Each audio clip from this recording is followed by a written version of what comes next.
But we're going to get to know each other very, very quickly. Nhưng mà sắp sớm thôi chúng ta sẽ được quen biết với nhau. So we only have one life, and if we're successful, one life is enough. Và nếu như chúng ta chỉ có một cuộc đời thì một cuộc đời để thành công đã là quá đủ. We only have one body. It's got to last our lifetime. Và chúng ta chỉ có một cơ thể thôi, vậy làm sao để chúng ta có thể sống trọn thật là khỏe mạnh? You see, time runs out much quicker than you think. Và thời gian thì trôi qua nhanh hơn chúng ta tưởng rất nhiều. But everyone has a story. Mỗi một người sẽ có một câu chuyện riêng.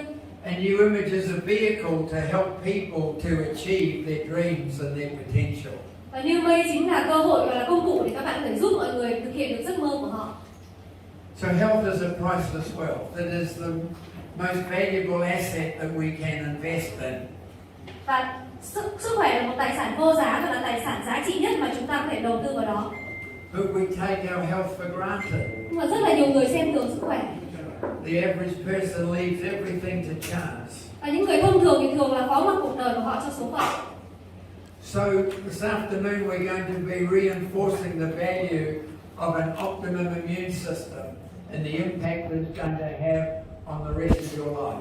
Và hôm nay chúng ta sẽ củng cố những giá trị của hệ miễn dịch đối với sức khỏe tối ưu và những ảnh hưởng của nó đối với cuộc sống của chúng ta. A robust immune system will protect you today, tomorrow, and for the rest of your life. Và hệ miễn dịch khỏe mạnh sẽ giúp cho các bạn có thể sống ngày hôm nay, ngày mai và trong suốt phần đời còn lại của chúng ta. Not only protecting you from infection, but slowing down the aging process. Và sẽ bảo vệ bạn khỏi những vấn đề về sức khỏe và làm giảm quá trình lão hóa. Ensuring that your neurons are functioning. Và sẽ đảm bảo cho các neuron thần kinh của chúng ta sẽ hoạt động một cách hoàn toàn bình thường. Because so many elderly people today have dementia, Alzheimer's, dementia. Và có rất là nhiều người già hiện nay gặp rất nhiều bệnh tật. So there are many tragedies that can be encountered in life. Và có rất là nhiều cơ hội mà chúng ta sẽ cần phải xem trong cuộc sống của chúng ta. So adversity is inevitable. Và những nghịch cảnh thì chúng ta không thể nào tránh khỏi. But opportunity is optional. Nhưng cơ hội thì lại chính là một sự lựa chọn của chúng ta. So we believe on focusing on prevention. Và chúng ta sẽ cần phải tập trung vào việc nắm bắt những cơ hội đó. You see, it's not what happens to you, it's how you react. Vì vậy quan trọng không phải là điều gì xảy ra mà cách bạn sẽ đối diện với vấn đề như thế nào. What do you do about overcoming those circumstances? Do you let them control you or do you control the circumstance? Và làm thế nào để bạn có thể vượt qua hoàn cảnh để cho hoàn cảnh kiểm soát mình hay là chúng ta sẽ kiểm soát ngược trở lại nó. So be grateful for what you've got and what you can control. Và hãy thực sự là biết ơn những gì bạn có và những gì bạn có thể thực sự là kiểm soát được. And never focus on what you might have lost because that's history. You can't do anything about it. Và đừng bao giờ tập trung vào những gì bạn có thể mất hoặc những gì đã xảy ra trong quá khứ vì chúng ta sẽ không thay đổi được. So as many of you are aware, I had an accident on the tennis court. It had rained, it was wet and slippery. I fell back on my spine and I damaged my vertebrae. Và nhiều anh chị cũng đã biết rằng tôi đã gặp một tai nạn trượt chân ở trên sân tập tennis và tôi đã làm chấn thương cuộc sống của mình. So I was fortunate that I was able to go to one of the top 10 hospitals in the world and have surgery done. Và rất là may mắn là tôi được tới một trong 10 bệnh viện tốt nhất trên thế giới và làm phẫu thuật ở đây. So there I am after 8 hours in surgery. Và tôi đã có mặt ở đây sau 8 tiếng phẫu thuật. And this is what they've done to my back. Và đây là những gì mà họ đã tiến hành đối với cuộc sống của tôi. I mean, it's pretty scary when you look at the length of those screws that are holding my vertebrae together. Và chắc là các bạn sẽ cảm thấy hơi sợ một chút khi mà nhìn thấy độ dài của những chiếc đinh mà họ đã gắn vào cuộc sống của tôi. The surgeon said an average person will be at least a year before they're walking, if they can even walk. Và ông bác sĩ thì nói rằng là một người bình thường thì phải mất khoảng 1 năm để có thể đi lại được bình thường, mà nếu như mà họ thực sự là có thể đi được. Well, you know me, I'm not an average person and I'm very determined to prove the doctors wrong. Và các bạn biết thì tôi không phải là người bình thường, mà tôi đã quyết định rằng phải chứng minh là ông bác sĩ này đã sai. So I'm a little slower, but I've still got lots of things that are functioning well, and I know that I'll be running next time I see you. Và mặc dù là tôi vẫn đi chậm hơn bình thường một chút xíu, nhưng mà rất là may mắn là tôi đã có mặt ở đây và chắc chắn là lần tới thì tôi có thể chạy cùng với các bạn.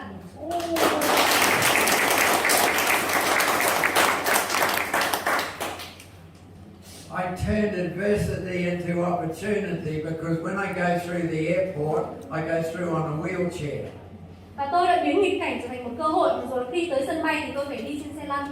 That means I fast track through customs quicker than everybody else. Vì thế nên tôi có thể đi qua cửa hải quan nhanh hơn những người khác. So I'm making the most of it. Và thế này chúng ta phải tận dụng cơ hội này. There I was leaving the hospital only 3 months ago, under 3 months ago. Và đây là hình ảnh mà tôi rời khỏi bệnh viện khoảng 3 tháng trước đây. But I wouldn't let anything stop me from coming out and meeting our family members in the countries. Và sẽ không có gì ngăn cản để tôi đến gặp tất cả các thành viên trong gia đình Graeme toàn cầu. So trauma never strikes at the right time. Và tai ương thì có thể xảy ra vào lúc mà bạn ít ngờ tới nhất. It could be cancer, heart disease, a stroke, diabetes, infection. It could be a car accident, food poisoning, pneumonia. Could be COVID-19. Và những cái tai ương đó có thể là ung thư, bệnh tim, đột quỵ, tiểu đường, tai nạn xe hơi, ngộ độc thực phẩm hay là Covid-19.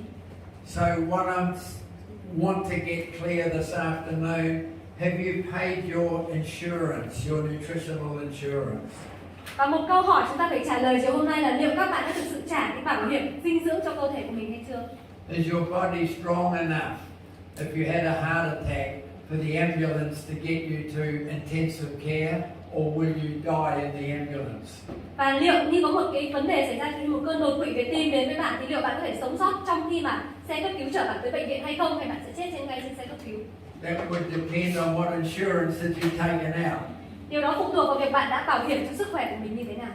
And if you're taking your Alpha Lipid Lifeline like me, you would be able to, even at my age, I've recovered so quickly.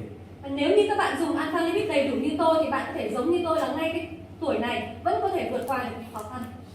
So New Image is recognized around the world as a leader of antiviral, anti-aging and prevention of degenerative disease. Và New Image được biết đến trên toàn cầu là dẫn đầu thế giới về kháng virus, chống lão hóa và ngăn ngừa các căn bệnh về thoái hóa. We've got all the independent recognition from scientists and governments and countries and specialists. Và chúng tôi được chứng nhận bởi các chuyên gia, bởi các tập đoàn và bởi các chính phủ các quốc gia. So we have a lot of control over our lives. Và bạn có thể kiểm soát cuộc sống của mình rất là tốt. Your lifestyle and your diet will determine your quality of life in your later years. Và lối sống cũng như là chế độ ăn uống của bạn có thể quyết định được chất lượng cuộc sống của bạn trong rất nhiều năm sau này. It's never too late, but the best time to make that adjustment is right now. Và sẽ không bao giờ là quá muộn, nhưng mà thời điểm tốt nhất chính là chúng ta phải điều chỉnh lối sống của mình ngay tại thời điểm này. So I know you're all converted. You're all taking the products. Và tôi biết rằng tất cả các bạn đều đã trong quá trình chuyển đổi vì các bạn đã và đang sử dụng sản phẩm. I can see it in your eyes. Tôi nhìn thấy điều đấy trong mắt của các bạn. I can feel the energy. Và cảm nhận năng lượng của các bạn. A lot of people don't have this. Và những người kia không có điều này. And so what we've got to do is share our story. Share the story. Và điều chúng ta cần làm đó là chia sẻ câu chuyện của chúng ta. Your story, be convincing, talk to people. Và câu chuyện của chúng ta sẽ là điều thuyết phục nhất để nói với mọi người ngoài kia. You don't have to sell the products at all. Bạn không cần phải bán sản phẩm gì cả. People will connect to you with your story and they will be comfortable to follow your instructions. Và người ta sẽ tự động kết nối với các bạn khi nghe câu chuyện của các bạn và làm theo những hướng dẫn của các bạn.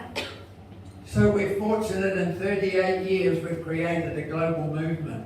Và trong vòng 38 năm qua thì chúng ta đã trở thành một trào lưu trên toàn cầu. We only have 5 million people in New Zealand, so it's an amazing story.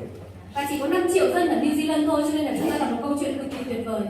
Because we've changed the lives of thousands of people around the world. Và chúng ta đã thay đổi cuộc sống của hàng ngàn người trên toàn thế giới. We have offices in 22 countries. Và chúng ta có mặt trên 22 quốc gia. We have over 200,000 people that their main source of income is a commission check every month. Và có khoảng 200.000 người nhận được hoa hồng từ chúng ta hàng tháng. Of course, our membership is greater than that. Nhưng những gì mà một thành viên của Graeme nhận được còn nhiều hơn như thế. So every day, 1 million people around the world are using a New Image product. Và hàng ngày thì có hơn 1 triệu khách hàng đang sử dụng sản phẩm của Graeme trên toàn cầu. That's every 11.5 customers every second are using a product. Và tương ứng là có 11,5 khách hàng sử dụng sản phẩm mỗi giây đồng hồ. And of course our sales are well in excess, as you'll see shortly, of $1 million a day. Và giúp doanh số bán hàng của chúng ta vượt hơn 1 triệu đô mỗi ngày. So we have our own manufacturing plant. We've invested back into capital to ensure continuity of supply and quality.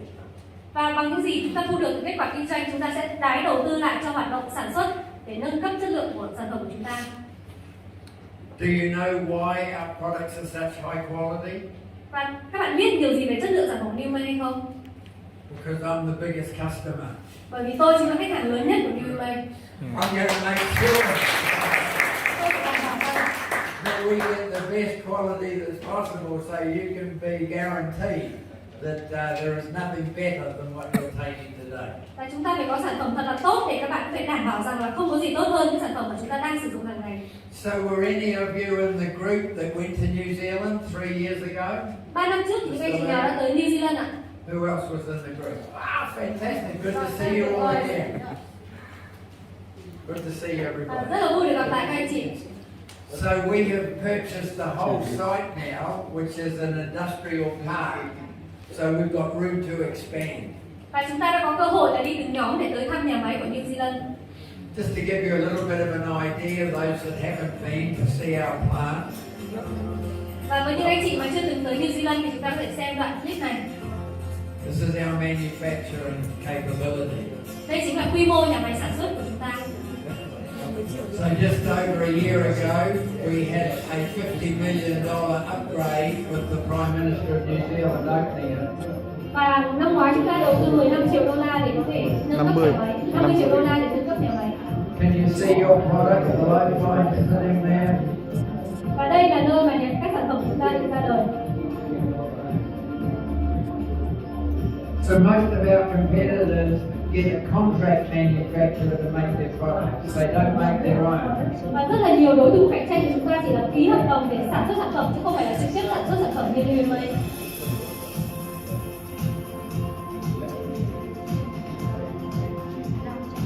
So we have regular government audits that come and check all of our procedures. Và chúng ta có cơ quan chính phủ đến và thường xuyên kiểm tra quá trình sản xuất sản phẩm của New May.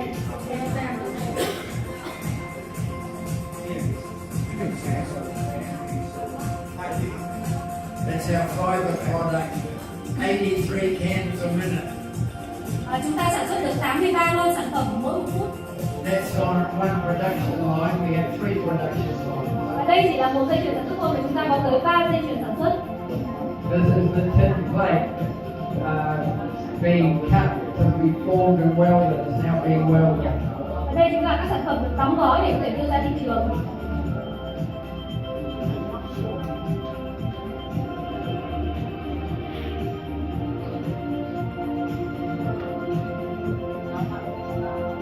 So you don't have to worry about our ability to manufacture. The only risk that we face is in logistics for shipping. Và các bạn không cần phải lo lắng gì về quy mô và khả năng sản xuất của nhà máy, mà chúng ta chỉ phải lo về những vấn đề trở ngại trong quá trình vận chuyển do tình hình chung. And that's likely to only be temporary until everything gets sorted out globally following COVID. Và như chúng ta đã biết rằng là những trở ngại về vận chuyển chỉ là tạm thời thôi, và các vấn đề đã đang giải quyết trên toàn cầu. So all our products are made to pharmaceutical standard, not food, pharmaceutical. Và những sản phẩm của chúng ta được sản xuất dựa trên tiêu chuẩn về dược phẩm chứ không chỉ là đơn thuần về thực phẩm. We actually now have 16 PhD scientists doing our research work and innovation. Và hiện nay có 16 tiến sĩ và nhà khoa học đang nghiên cứu những sản phẩm của New May. So we have many patents and trademarks protecting our products so that other people can't copy them. Và chúng ta có các bằng sáng chế và các đăng ký thương hiệu để chúng ta có thể bảo vệ sản phẩm của mình không bị copy, không bị làm giả làm nhái. So the industry is very misunderstood by a lot of people, but it is the ultimate distribution system. Và nền kinh tế, nền kinh doanh của chúng ta thì ảnh hưởng rất là nhiều bởi những thông tin không chính thống. Global sales are in excess of $180 billion. Nhưng mà doanh số của toàn cầu thì đã vượt qua 180 tỷ đô la Mỹ. A lot of people are involved in the industry. Và càng ngày càng có nhiều người tham gia vào ngành kinh doanh này. So out of more than 10,000 direct selling companies, they select each year the top 100. Và trong hơn 10.000 công ty bán hàng trực tiếp trên toàn cầu thì người ta chọn ra top 100 công ty. In 2018 we were number 72. In 2019 52, 2020 32. What do you think we were last year? 30. Vị trí của New May năm 2018 là 72, 19 là 52, 2020 là 32 và năm nay chúng ta đứng thứ mấy ạ? Well, without doubt, we're the fastest growing direct sales company in the world.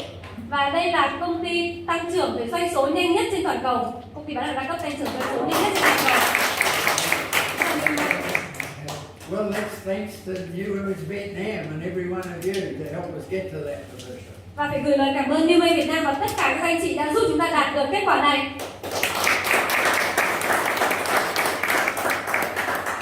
I'm very grateful and I'm committed to helping you to the best of my ability. Và tôi thực sự rất biết ơn và tôi cam kết là sẽ giúp đỡ chúng ta đạt được thành công bằng tất cả những gì mà tôi có thể thực hiện được. So this next video is the announcement in Dallas and Texas of the top 100 companies in the world 2 months ago. Và sau đây là video chiếu tại Texas, Mỹ về top 100 công ty bán hàng trực Direct tiếp Selling toàn cầu thế Units giới. created the Global 100 to acknowledge the achievements of direct selling companies and provide a clear picture of the magnitude of the journey. But the Global 100 is more than just a list. It's a celebration of a way of doing business that transforms lives. The Direct Selling News Global 100 companies are leaders in a community that spans the world, bringing well-known brands and innovative new products to millions of consumers. Other sectors of the economy are just now catching on to what direct selling has known for decades. Individuals desire to pave their own path with flexible opportunities to own their own business and be their own boss.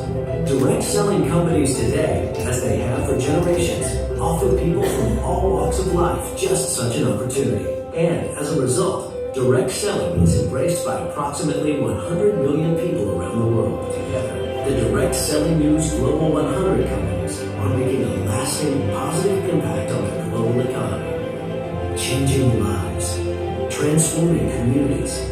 That is direct selling today, and that is what we've come together to celebrate tonight.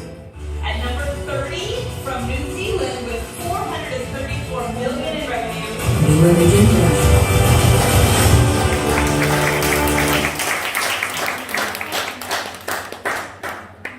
You are the heroes. You made it happen. Và các bạn là những người anh hùng đã làm cho điều này xảy ra. But we have made a big difference, and that's why I'm here today. Và chúng ta đã tạo ra một sự khác biệt cực kỳ lớn. Đấy là lý do vì sao tôi có mặt ở đây ngày hôm nay. We're about creating opportunity. Our lead product is hope. Và chúng ta đã tạo ra cơ hội và những sản phẩm của chúng ta chính là hy vọng của mọi người. And if people have got hope, they can do amazing things. Và nếu như người ta có hy vọng thì người ta có thể làm những thứ vô cùng kinh ngạc. So wellness and beauty is no longer the privilege of only the rich and the famous. Và sức khỏe và sự sắc đẹp không chỉ còn là đặc quyền của những người giàu có và nổi tiếng. We empower everybody to enjoy the luxuries that life offers. Và chúng ta tạo điều kiện để mọi người đều có thể tận hưởng một cuộc sống xa hoa. So New Image is a pathway to health and prosperity. They go hand in hand. Và New May chính là hành trình để đến với sức khỏe và sự thịnh vượng, nhưng chúng ta đi cùng với nhau. So you are what you eat, and nothing gets into your mouth by accident. Và bạn chính là những gì bạn ăn mỗi ngày, và không có cái gì mà chúng ta ăn vào miệng hàng ngày là ngẫu nhiên cả. So knowledge is important. We then make the right decisions. Và tri thức rất quan trọng để chúng ta có được một sự lựa chọn đúng. Because if a nutrient isn't in the food chain, it won't be available to your body. Và những dinh dưỡng nếu như không có ở trong chuỗi thức ăn thì không được phép hấp thụ vào trong cơ thể của bạn. And the more they process foods, the more nutrients are deficient. Và những cái thực phẩm mà được chế biến thì sẽ có thêm những cái chất khác nhau được cho vào trong đó. So disease only strikes a vulnerable body. Và các bệnh tật chỉ có thể xâm nhập được vào một cơ thể yếu ớt. So eat to live rather than live to eat. Vì vậy cho nên là chúng ta ăn để sống chứ không phải là sống để mà ăn. Do you understand the difference? Bạn có hiểu sự khác biệt không ạ? Different. We have to be very, very selective because our bodies are $1 million creations. Và chúng ta cực kỳ phải thận trọng những gì mình ăn vào hàng ngày vì cơ thể chúng ta là một sản phẩm triệu đô. Because while the healthy have many wishes, if you're sick, there's only one wish. Và người khỏe mạnh thì có rất là nhiều mong ước, nhưng nếu chúng ta đau ốm thì chúng ta chỉ mong ước duy nhất một điều thôi. That's to get better again. Và đó là chúng ta khỏe mạnh trở lại. Because when you're in intensive care, it's too late to take your new immune supplements. Bởi vì khi mà bạn cần phải vào viện thì lúc đấy là đã quá trễ để có thể sử dụng các thực phẩm chức năng. We know that every family will experience tragedy. Và chúng ta biết rằng mỗi một gia đình thì đều phải trải qua những giai đoạn khủng hoảng. I lost my mother and my father and my younger brother all with cancer. Và tôi đã mất cha mẹ cũng như em trai của mình bởi vì căn bệnh ung thư. It was obvious to me that I was probably genetically programmed to also die of cancer. Và rõ ràng là bộ gen của tôi có thể đã lập trình sẵn là tôi sẽ phải bị bệnh căn bệnh này. So I broke the pattern. Và tôi đã phá vỡ những cái quy ước đó. Only thing I could do different to them was to take colostrum. Và cái duy nhất mà tôi có thể làm khác với những người thân yêu gia đình của mình đấy là tôi sử dụng sữa non. And I was guided to get into this research, and then now my brother was dead at 46, so I've nearly had double his lifespan. Và tôi đã tham gia những cuộc nghiên cứu và anh trai của tôi mất vào năm 46 tuổi và thực tế hiện nay tôi gần như đã sống gấp đôi tuổi của em ấy. We don't need to complicate things, but all disease and aging is a result of a dysfunctional immune system. Chúng ta không cần phải quá phức tạp vào vấn đề bởi vì tất cả các bệnh tật và lão hóa chính là kết quả của việc hệ miễn dịch hoạt động không đúng quy tắc. So if we fix the immune system, we fix everything else. Nếu như chúng ta sửa chữa được hệ miễn dịch của mình, chúng ta có thể sửa chữa được tất cả mọi thứ. So intervention is a logical approach. Vậy cái cách mà chúng ta can thiệp đây là một cái cách rất là logic.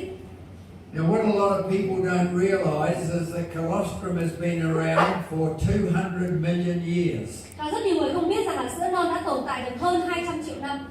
That's as long as mammals have been on planet Earth. Và đấy chính là cái thời điểm mà voi ma mút còn tồn tại trên trái đất. And all mammals are the same species. We are mammals. Và chúng ta cũng giống như voi mút, cũng là cùng một giống loài. Some have got 2 legs, some have got 4 legs. Và chỉ khác là người thì có 2 chân, còn con vật thì có 4 chân thôi. We're all warm-blooded and we all suckle our young, our babies. Và chúng ta thì đều có máu nóng và chúng ta đều sinh con. And the first food that every baby gets is colostrum. Và thức ăn đầu tiên mà các em bé được dùng đấy chính là sữa non.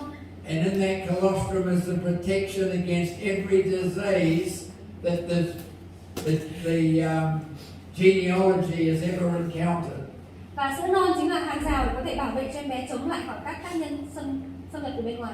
So we could get colostrum from a mouse or we could get colostrum from an elephant. It will all be compatible to a mammal.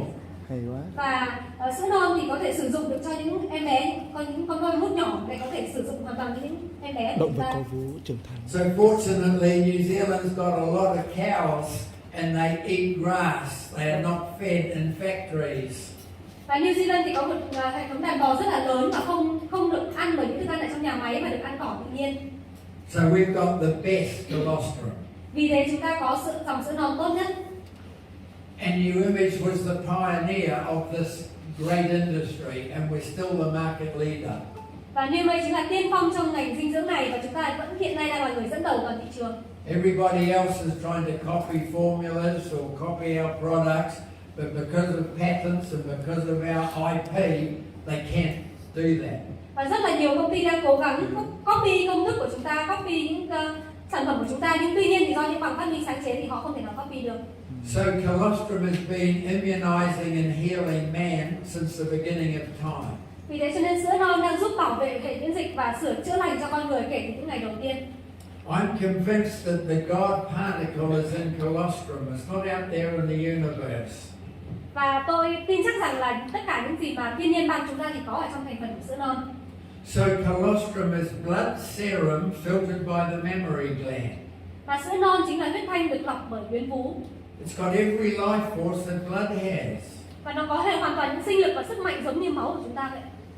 But the challenge with blood is the various blood types, and not everybody can take the same blood, but they can take the same colostrum. Isn't that amazing? Nhưng mà cái trở ngại đối với máu của chúng ta là mỗi một người có nhóm máu khác nhau và người này không thể dùng nhóm máu của người khác, nhưng mà tất cả đều có thể sử dụng được sữa non. Wow. So there's no other extract in the world that can compare with colostrum. So it is the foundation of good health. Và vì vậy cho nên là không có những cái dòng dinh dưỡng nào có thể so sánh được với sữa non, và đây chính là nền tảng của một cơ thể khỏe mạnh. So one of the most important ingredients today is immunoglobulin. Và một trong những cái thành phần quan trọng đó chính là kháng thể. The COVID virus has got everybody scared. Và Covid-19 thì làm cho tất cả chúng ta đều trở nên sợ hãi. And there's only one defense against COVID, and that is immunoglobulin. Và một trong những cái thành phần duy nhất mà để có thể bảo vệ khỏi Covid-19 đó là globulin. Globulin. Immunoglobulin. It's immunoglobulin. There's a whole family of immunoglobulin. Most people don't understand that. Và với cái cụm từ này thì có thể là nhiều người không hiểu được. So there's IgG, IgA, IgM, IgY. Nhưng đó chính là IgG, IgA, IgM và IgY. So our colostrum has all of them in there. Và sữa non của chúng ta thì có tất cả các thành phần này. So therefore we've got full military capabilities to defend our body, not just part. Và đó chính giống như một hàng rào quân đội để bảo vệ cơ thể của chúng ta. So we're talking about a programmed viral assassin that recognizes danger and destroys it before it converts your body into an incubator. Và chúng ta có thể nói về nó giống như là một sát thủ đã được lập trình sẵn để có thể giúp cơ thể của chúng ta bảo vệ, phòng chống lại các loại virus và những xâm lấn từ bên ngoài. So viruses only establish in a host that has a compromised immune system. Và virus chỉ có thể hình thành lên trong một cơ thể mà có hệ thống miễn dịch đang bị tổn thương. So we've got to stop the virus on the skin, the mucous membrane, the lungs and the gut. That's where we stop the virus. Và chúng ta cần phải ngăn chặn virus từ khi nó xâm nhập qua những vết thương trên da, qua đường miệng, thông qua đường dạ dày. So there is no other external life force in existence that's compatible to every cell in the body. Và không có cái nguồn dinh dưỡng nào đã tốt hơn từ bên ngoài mà được biết đến giống như là nguồn dinh dưỡng đến từ sữa non bên trong cơ thể của chúng ta. So understand that your body is physical and metaphysical. Và chúng ta cần phải hiểu rằng cơ thể của mình vừa là vật chất vừa là những vật vô hình. So it's like a computer or your mobile phone. It's got hardware and it's got software. Giống như là máy tính hoặc là điện thoại của chúng ta thì có phần cứng và phần mềm. And if your software gets corrupted in your computer, it doesn't function properly. Same in your body. The software gets corrupted, your body doesn't function properly. Vậy cho nên nếu như mà phần mềm của máy tính hoặc điện thoại mà hỏng thì cái thiết bị không hoạt động được. Cũng giống như phần mềm của cơ thể chúng ta mà có vấn đề thì cơ thể chúng ta sẽ không hoạt động một cách hiệu quả được. So we're able to reprogram the immune system software. Incredible. Nhưng chúng ta có thể tái lập trình cái hệ miễn dịch của chúng ta một cách rất là đáng kinh ngạc. We can reset it and we can upgrade the software every time you take your shake. Và chúng ta có thể tái lập trình và chúng ta có thể nâng cấp hệ miễn dịch khi mà chúng ta sử dụng sản phẩm. So regularly you will get notification on your mobile phone that it needs an upgrade. Và thường thì chúng ta sẽ được nhận thông báo trên điện thoại nếu như điện thoại đang cần nâng cấp phần mềm. The same with your body. Cơ thể mình cũng như vậy. You get a headache, your body's saying, I need an upgrade of software. Don't take a painkiller. Và nếu như chúng ta bị đau đầu thì có nghĩa là cơ thể đã thông báo là cần phải nâng cấp và có nghĩa là phải uống một cái loại thuốc giảm đau gì đấy. You get a cold or the flu or COVID, your body's saying software program needs a upgrade. Và nếu như bạn bị cúm, bị ho, bị cảm thì có nghĩa là cơ thể cũng đang thông báo là cần phải nâng cấp. So we've got to listen to our intuition. Và vì vậy chúng ta phải lắng nghe cơ thể của mình. All the guidance is there, but we don't listen till it's too late. Và hầu như thì mọi người không lắng nghe và khi lắng nghe thì đã quá muộn rồi. So all reprogramming of computers and mobile phones is done by an app. Và tất cả Colostrum is a multi-functioning app. và việc tái lập trình các thiết bị thì được sử dụng vào các app, và việc tái lập trình cơ thể thì dùng sữa non cũng là một cái ứng dụng để tái lập trình cơ thể. It can reprogram and upgrade every function of the human body. Và sữa non có thể tái lập trình cũng như là nâng cấp mọi chức năng của cơ thể chúng ta. The immune system, the energy system, the cardiovascular system, the digestive system, and the nervous system. Và đó là chúng ta phải nâng cấp hệ miễn dịch, năng lượng, hệ tim mạch, hệ tiêu hóa và cả hệ thần kinh của chúng ta nữa. It's also the most powerful app to restore every bodily function to optimum. Và đây chính là cái ứng dụng mạnh mẽ nhất để phục hồi tất cả các chức năng của cơ thể ở đến mức tối ưu. So I put one of our videos together with subtitles so that you can follow it. Và tôi sẽ chiếu cả một video và các bạn có thể xem và Our lives are stressful. We move faster, go further, and do more than ever before. To do this, we increasingly rely on technology to stay ahead of the game and cope with the pressures of daily life. And as our to-do lists grow, we update the devices and apps that we use as tools to help us communicate and complete tasks better and faster. But what about our most important tool? How do we update our body to cope with modern life? Most of us don't. In fact, we very often ignore our body's requests to update. Our immune systems are the supercomputer inside our body that protects us and keeps things running smoothly. When we are overworked and overtired, so is our immune system. We struggle to focus, our energy levels are low. We're at risk from harmful viruses, bacteria, and infections. Your service has been temporarily disconnected. Update your immune system now with the most powerful, multifunctional natural health supplement in the world today. Okay, that really gets the message across, doesn't it? những cái công việc mà tôi muốn chia sẻ với các bạn. And it's a simple, logical explanation as to why it is the most advanced and effective supplement that you can take. Đấy chính là một cái cách hiểu logic nhất, tại vì sao Xenon chính là sản phẩm tiên tiến nhất mà chúng ta có thể sử dụng. So every day you breathe in over 100 million viruses. Và mỗi một ngày bạn hít thở vào hơn 100.000 loại virus. And your only protection is antibodies. Và đấy chính là các kháng thể mà trong cơ thể của hệ miễn dịch của bạn sẽ giúp bạn chống lại các virus này. So viruses kill twice as many people around the world as cancer does. Và virus thì gây tỷ lệ tử vong nhiều gấp đôi các bệnh ung thư ở trên thế giới. Whilst vaccines have saved many lives, for most viruses there is no cure. They're ineffective.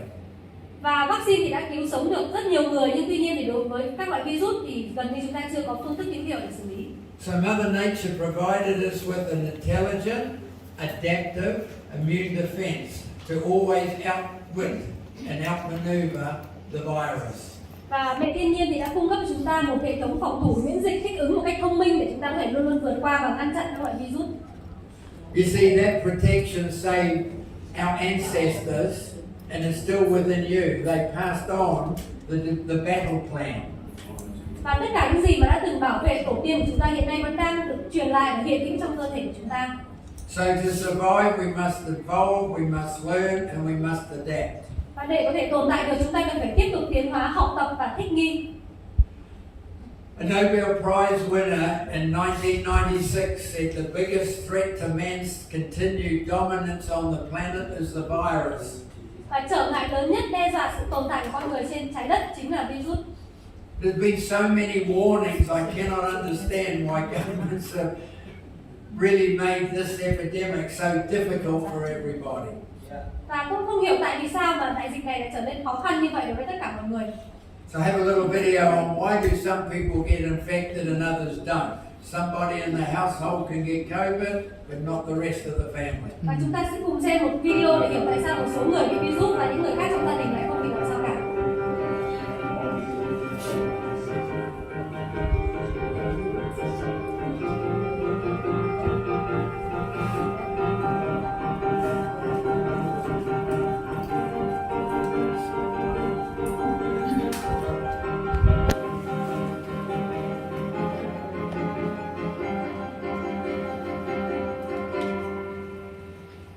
These are important. 5 key points. Đây chính là 5 thành phần quan trọng nhất.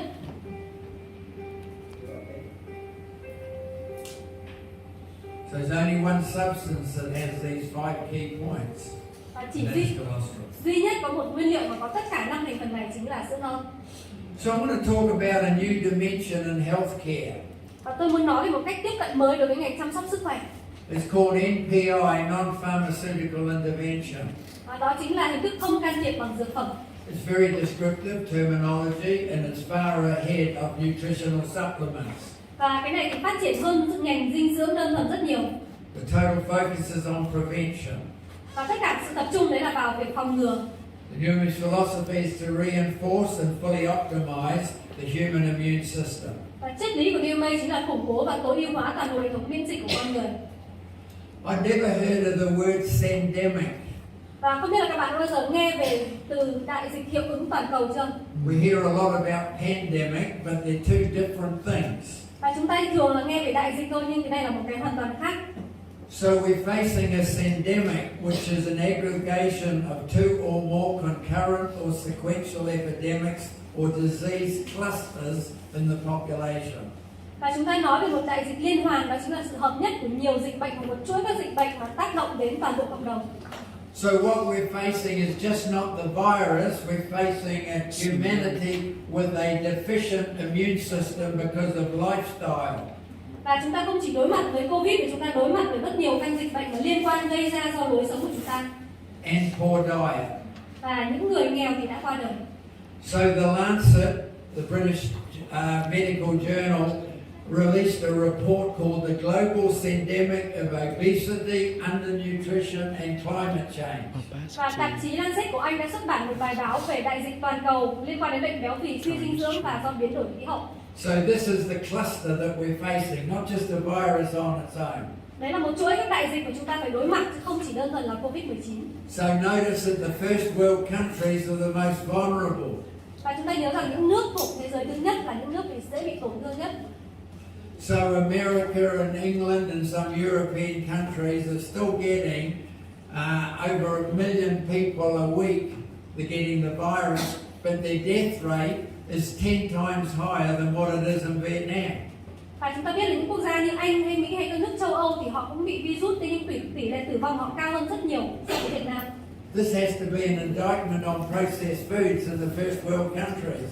Bởi vì họ là một trong những quốc gia hàng đầu về tiêu thụ các thực phẩm đã qua chế biến. What does it mean? Because of the whole foods that you're eating, you've got more robust immune systems. Bởi vì là những thực phẩm mà chúng ta ăn thì có nhiều những tác động tốt so với hệ miễn dịch hơn là các quốc gia khác. So we're more vulnerable to disease today than at any other time in the history of mankind. Và ngày nay chúng ta sẽ dễ dàng bị bệnh tật hơn bất kỳ thời điểm nào trong nhân loại, trong lịch sử nhân loại. So let's look at our Ultra Boost Bodyguard called Immunofor. Và chúng ta sẽ cùng nhau nói đến một sản phẩm mà là hàng rào bảo vệ cho cơ thể, đó chính là Immunofor. It's 40% immunoglobulin. Và với hàm lượng IgG cao tới 40%. We estimate 650 million antibodies in every tablet. Và trong mỗi một viên thì ước tính có khoảng 650 triệu kháng thể. Our scientists are still trying to count them. Và tôi cũng đang cố gắng làm sao để có thể có con số chính xác nhất. But when you compare that with probiotics, where they say there might be 50 million probiotics in a capsule, that's nothing to 650 million. Và với những cái sản phẩm mà chỉ có khoảng 150 triệu thì không thể nào so sánh được với Immunofor. Now here's a special video for you. Và đây là một video rất đặc biệt. Oh, very special.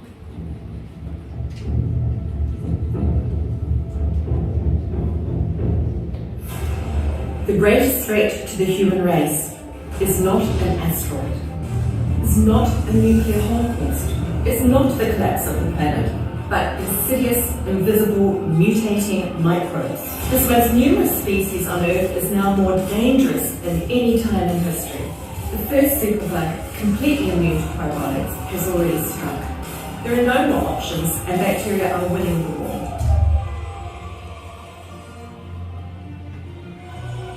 However, there is one last chance to save mankind.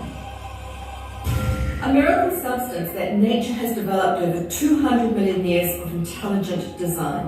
Revered by the ancient Egyptians and Chinese, mentioned many times in the book of Buddha, the Bible, and also the Quran, has been blessed with spiritual powers. Contributing to the development of the polio vaccine, and now maybe the saviour to protect us during the return of the infectious microbe dark ages.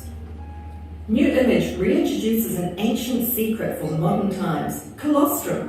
This amazing substance, almost a life force, reinforces the immune system and restores optimal functioning of the complete body. The key to surviving in a post-mutating viral world is to maintain such a strong immune defense that no pathogen can penetrate and convert your body into a viral incubator. So aggressive are these viruses, they multiply every 20 minutes. One virus entering the body can reproduce to over 1 million in only 7 hours and over 1 billion in 11 hours. You can go to bed healthy and wake up with a life-threatening infection. Transmitted around the world today through carriers in a matter of hours can be SARS, bird flu, Ebola, swine flu, MERS, Zika, Dengue and Marburg virus, to name but a few. Colostrum is the only substance that can boost the immune system's defensive warriors with live, programmed and active antibodies that can stop the spread of viruses in the body before they take over. New Image was the global pioneer of the colostrum industry and remains the leader. Introducing Immufort, the most powerful immunoglobulin fortified tablet with 40% of antibodies, IgG, IgA, IgM, plus IGF-1 and lactoferrin. That's more than the biggest army ever assembled, with billions and billions of battle-programmed warriors with one purpose in life: to seek out and destroy viruses before they destroy you. Boost your immune system, particularly when entering people-congested environments such as hospitals, planes, schools, tourist meccas and public events. You can now shore up your own body's defences by taking a pleasant-tasting Cyclor tablet daily for reassuring peace of mind. Prevention and protection should always be your first choice in an increasingly dangerous and infectious world. Your health is simply too precious to leave to chance. Never in history have human immune systems been so compromised than today, with highly infectious viruses circulating, reinforcing the body's defense system with millions of antibodies is so little. New Image Insight for everybody, every day. We should get a great video to send a link to all of the friends that you have out there, because it really answers a lot of questions. Và cái video này các bạn có thể gửi cho rất là nhiều người bạn của mình, bởi vì là video trả lời cho chúng ta rất nhiều câu hỏi. So why New Image and why now? Vậy thì tại sao phải là New Image và tại sao phải là ngay bây giờ? Because we're innovative and we're constantly searching with science and to validate the claims that we make. Bởi vì chúng ta luôn luôn cải tiến và chúng ta luôn luôn dùng các bằng chứng khoa học để có thể chứng minh được những thành tựu của mình. So we had the Utah University Antiviral Division test our Immufort product. Và khoa nghiên cứu chống virus của Đại học Utah đã kiểm nghiệm sản phẩm của chúng ta. And they tested it against a lot of viruses. Và nó đã chứng minh rằng sản phẩm có thể chống lại được rất nhiều loại virus. And they found that we were able to neutralize all of these viruses. Và nó có thể giúp trung hòa tất cả các loại virus. That's because of the powerful antibodies that are in our product. Bởi vì là hàm lượng kháng thể có rất cao ở trong sản phẩm Immufort. We had the president of the Denmark Immunology Society validate the findings and endorsing the result. Và chúng ta có tổng thống của Đan Mạch và các cơ quan ban ngành nghiên cứu đã thử nghiệm trải nghiệm sản phẩm của chúng ta. So right now, in some countries around the world, we're trying to set up clinical trials to be able to show how effective the product actually is. Và hiện nay chúng ta đã tiến hành thử nghiệm ở rất nhiều quốc gia để có thể chứng minh được hiệu quả của sản phẩm. But remember, we're focusing on prevention. Và on prevention, keeping healthy people healthy. Và hãy nhớ rằng chúng ta sẽ tập trung vào việc là phòng ngừa. So colostrum is a gift of life. It's a gift of love. It's a gift of protection. Và sữa non chính là một món quà của sự sống, một món quà của tình yêu và một món quà của sự bảo vệ. It's also the safest vaccine on the planet. Và chính là loại vaccine theo đường uống mà an toàn nhất trên toàn cầu. People ask me, is colostrum addictive? Và nhiều người hỏi tôi là liệu dùng sữa non thì có bị nghiện hay không? Yes, it is addictive. Và tất nhiên là bị nghiện rồi ạ. So is anything that's good. Bởi vì là tất cả những gì tốt thì đều như vậy. So don't worry about it, it can't do any harm, it's safe enough for a newborn baby. Và đừng có lo gì về sản phẩm cả, vì là sản phẩm an toàn, thậm chí là với một em bé vừa mới sinh. So I received this card from a 6-year-old boy. He said angels don't eat, but they stay healthy by drinking alpha lipid colostrum from holy cows. Và tôi nhận được một tấm thiệp này từ một em bé 6 tuổi viết rằng là các thiên thần thì không ăn mà họ trở nên khỏe mạnh bằng cách là uống sữa non alpha lipid được sản sinh từ những con bò trên thiên đường. Holy cow. So you have the terminology holy cow in your Vietnamese language. Yeah, you do. Holy cow. Yeah, it's a spiritual product. All right, every civilization knew about colostrum spiritually. Và toàn bộ tất cả chúng ta trên toàn cầu đều biết về công dụng của sữa non. So we promote intervention through nutritional insurance. Và chúng ta sẽ coi như là những cái sản phẩm về dinh dưỡng chính là một bảo hiểm cho sức khỏe. And we're the only company in the world that can offer recalibration of the body. Và chúng ta là công ty duy nhất ở trên toàn cầu có thể giúp tái hiệu chỉnh cơ thể. I'm talking the whole body, Tôi nói là toàn bộ cơ thể. not just specific functions, which a lot of drugs only address, and a lot of substances only address. Và tôi không nói về một chức năng duy nhất nào đó của cơ thể cả, mà tôi đang nói về toàn bộ hoạt động của cơ thể. Because if you don't look after your body, where are you going to live in the future? Vậy nếu như mà chúng ta không chăm sóc cơ thể của mình ngay bây giờ thì chúng ta sẽ sống tiếp tục như thế nào trong tương lai? Love your body because it's all that you've got. Hãy yêu cơ thể của mình vì đấy là tất cả những gì mà bạn có. You see, we believe the power that created the body heals the body. Và chúng ta tin rằng những gì mà tạo ra cơ thể thì sẽ có tác dụng chữa lành cơ thể. So the strength of New Image lies in our scientifically validated and advanced formula products. Và sức mạnh của chúng ta chính nằm ở các sản phẩm có công thức cải tiến và đã được minh chứng khoa học. Our products are affordable and they're beneficial. Sản phẩm thì vừa túi tiền nhưng mà lại có rất nhiều lợi ích. They're also in mass demand and they're trusted. Và có rất nhiều nhu cầu đối với sản phẩm, trong khi sản phẩm cực kỳ đáng tin cậy. Because if you take a product for 90 days and you stop taking it, you will notice a difference. Và nếu như bạn sử dụng liên tục sản phẩm trong 90 ngày, sau đó dừng lại, bạn sẽ cảm nhận được rất rõ sự khác biệt. So we're recognized as world leaders in anti-aging and stem cell facilitation. Và chúng ta được xem như là tập đoàn dẫn đầu thế giới về chống lão hóa cũng như là kích hoạt các tế bào gốc. Also telomere protection and weight management. Và cũng như là về bảo vệ telomere cũng như là kiểm soát cân nặng. And we're now making dramatic gains in natural beauty products. Và chúng ta cũng đang dẫn đầu thế giới về các sản phẩm chăm sóc sắc đẹp. We've taken over one of the major global brands called Nutrimetics. Và chúng ta đã có một trong những cái sản phẩm hàng đầu thế giới, đó là Nutrimetics. So your family is too precious to leave. Know how we can make a difference and protect ourselves. Và chúng ta bây giờ biết là cách làm thế nào để có thể bảo vệ được cơ thể và gia đình của mình. So we say colostrum for every family every day. Và chúng ta nói rằng là kháng thể chủ động mỗi người mỗi ngày. So what do we say in Vietnamese? Colostrum for every family every day. Vietnamese. Bảo vệ cơ thể, bảo vệ gia đình mỗi người mỗi ngày. Kháng thể mỗi người mỗi Okay, ngày. everybody. Colostrum for every family every day. Yeah, kháng thể bảo vệ No, mỗi người. that's poor. We can do Kháng thể better chủ than động that. mỗi người mỗi ngày, anh chị nhé, mình đồng hành đúng không ạ? Everybody. Yeah, Một là em đếm 1, 2, 3. 1, 2, 3. kháng thể mỗi người mỗi ngày. And again. Kháng thể chủ động mỗi người mỗi ngày.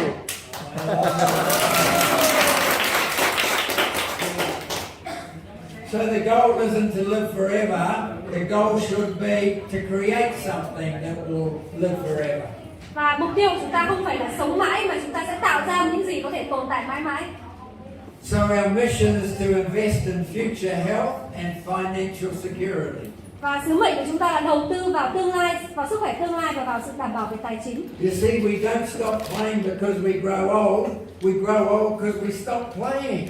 Và chúng ta không dừng vận động vì chúng ta già đi, mà chúng ta già đi bởi vì chúng ta đã dừng lại. This is playtime for me. Đây là thời điểm chúng ta sẽ cùng tận hưởng với nhau. I love seeing your enthusiasm and trying to share some of my experiences. Và tôi rất là thích cái năng lượng của các bạn và tôi đang cố gắng chia sẻ lại cái năng lượng của mình. So there I was on my 40 plus 40 birthday. Và đây chính là bức hình ở tuổi sinh nhật 40 cộng 40 của tôi. Wow.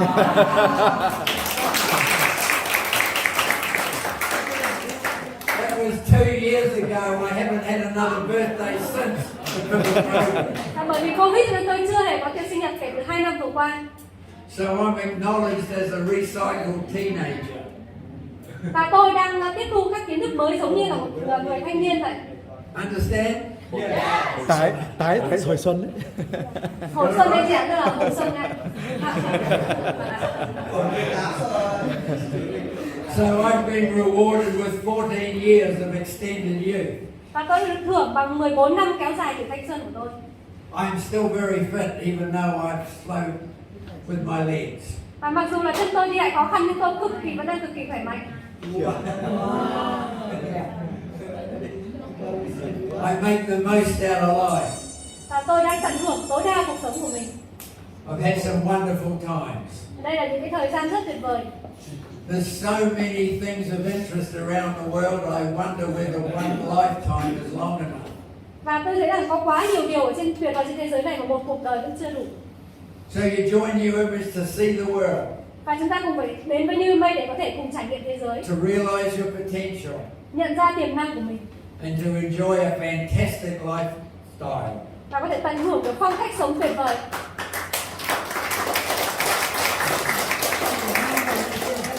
So there's only two choices in life, only two. Và chúng ta chỉ có duy nhất hai sự lựa chọn trong cuộc sống. You can choose to make money or make excuses. Và bạn có thể chọn là chúng ta kiếm tiền hay là lựa chọn là chỉ ngồi và bào chữa thôi. I never found any excuse to put money in the bank account. Và tôi chưa tìm thấy ai mà cứ bào chữa mà lại có tiền trong túi cả. They might make you feel comfortable. They might make you feel comfortable. The excuse might make you feel Sự bào comfortable. chữa thì có thể làm chúng ta tạm thời cảm thấy thoải mái. But it's not going to be in your best interest. Nhưng mà nó sẽ không đem lại lợi ích gì cho bạn cả. So your world is in your hands. Vì vậy thế giới ở trong tay của bạn. Nobody can stop you. Không ai có thể dừng chúng ta lại. Don't let anything distract you. Và không có thể làm những cái gì có thể cản trở bạn. Stay focused on achieving your dream. Hãy tập trung vào việc giành được mục tiêu của mình. So stand out from the crowd. Và những người lãnh đạo thì đứng khác biệt hoàn toàn với đám đông. Don't be ordinary when you could be extraordinary. Đừng có sống bình thường khi chúng ta có thể sống một cuộc sống phi thường. So who would want to be average? Thì ai muốn sống bình thường ạ?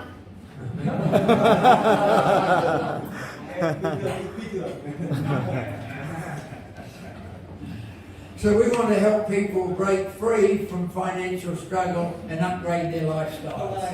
Và chúng ta mong muốn giúp được mọi người thoát khỏi những trở ngại về kinh tế và nâng cấp phong cách sống của họ. You know it's a tough world out there. Và chúng ta biết rằng cuộc sống ngoài kia cực kỳ là khó khăn. It's so sad that only a small percentage of people become financially free. Và rất là buồn là có một số rất ít những người có thể hoàn toàn tự do về tài chính. Because they never found a vehicle to multiply their effort. Bởi vì họ không tìm thấy được cái công cụ có thể nhân rộng thành công của họ. Everybody, you'll get nowhere building linear. Linear is 1 and 1 is 2 and 1 is 3 and 1 is 4. Called linear. Chúng ta biết một cái công thức gọi là cấp số nhân. Everybody understand? So we've got to use exponential growth. Và chúng ta sẽ cần phải dùng cái sự tăng trưởng đó. So you get 5, they get 5, you got 25. Nếu như chúng ta có 5, họ có 5, nhân lên là chúng ta có 25. You've only done 2 multiplications. Và đấy chính là công thức nhân rộng. That's equal to 1 plus 1 is 2 plus 1 is 3. Do you want 25 or do you want 3? Nhưng nếu như chúng ta chỉ dùng phép cộng thì chỉ có 1 cộng 1 bằng 2 thôi. Vậy chúng ta muốn phép cộng hay là phép nhân ạ? Multi. You want, that's right, you want the 25. Yeah. And so what's important is to build your structure so that it continues for the rest of your life. Và điều quan trọng là chúng ta phải xây dựng một hệ thống, một công thức để có thể nhân rộng trong suốt cuộc đời của chúng ta. So don't be impatient and think that you're not moving as fast as you would like today. Vì vậy cho nên là đừng có mất kiên nhẫn và thấy rằng là mình không tăng trưởng nhanh như là mình muốn. Because you're building for tomorrow. Bởi vì chúng ta đang xây dựng cho ngày mai. You're getting paid on what you do and what you initiate. Và chúng ta sẽ được trả thưởng bởi những gì chúng ta đang làm và chúng ta đang cố gắng để thực hiện. What you inspire others to do. Và những gì mà chúng ta truyền cảm hứng cho người khác. Because if you don't build your own dream, you'll be helping somebody build their dream. Bởi vì nếu như bạn không xây giấc mơ của mình thì chúng ta sẽ có những người khác thuê chúng ta xây giấc mơ cho họ. So opportunities can be lost in the blink of an eye, so quick you miss it. Bởi vì là cơ hội sẽ mất đi trong nháy mắt cực kỳ là nhanh. So you've got to be tuned in for opportunity or someone else will take it. Thì chúng ta phải rất là nhanh để nắm bắt cơ hội, nếu không thì người khác sẽ đón nhận mất. So we say Vietnam tomorrow, today, and tomorrow the world. Và chúng ta nói rằng Việt Nam hôm nay và thế giới là ngày mai. Let's go and make it work. So don't ever quit. It doesn't matter how dire the circumstances may be. Và không bao giờ từ bỏ bất kể là hoàn cảnh có trở nên khó khăn như thế nào. That frog is in trouble. Và đừng có tập trung vào các vấn đề. It's in trouble, that frog, because it hasn't given up. Và hãy nhìn vào cái hình ảnh của con ếch ạ. So you don't ever get to choose how or when you are going to die. Và bạn sẽ không bao giờ lựa chọn là bằng cách nào và bạn sẽ qua đời khi nào. But you can choose how you're going to live today. Nhưng bạn có thể lựa chọn cách mình sẽ sống ngày hôm nay. This moment is precious. Tất cả các khoảnh khắc đều đáng quý. I hope I may have covered something that can make a difference in your life. Và tôi hy vọng rằng tôi đã làm một điều gì đó giúp thay đổi cuộc sống của các bạn. Because life is not measured by the number of breaths that you take, it's measured by the number of breathless moments that you create. Và cuộc sống không được đo lường bởi những giây phút bạn đang hít thở, nó được đo lường bằng những cái khoảng khắc tuyệt vời bạn tạo ra. So your future optimum health is as close as your commitment. Vì vậy tình trạng sức khỏe trong tương lai của bạn sẽ tùy thuộc vào cam kết của chính bản thân bạn. Everything is up to you. Tất cả mọi việc đều phụ thuộc vào bạn. I'm really proud of your accomplishments. You are heroes. Tôi thực sự vô cùng tự hào về những thành tựu của các bạn và các bạn là những anh hùng. So everybody go forth and multiply. Và tất cả chúng ta đều phải tiến bước về phía trước và nhân rộng thành công. Go forth and share the message.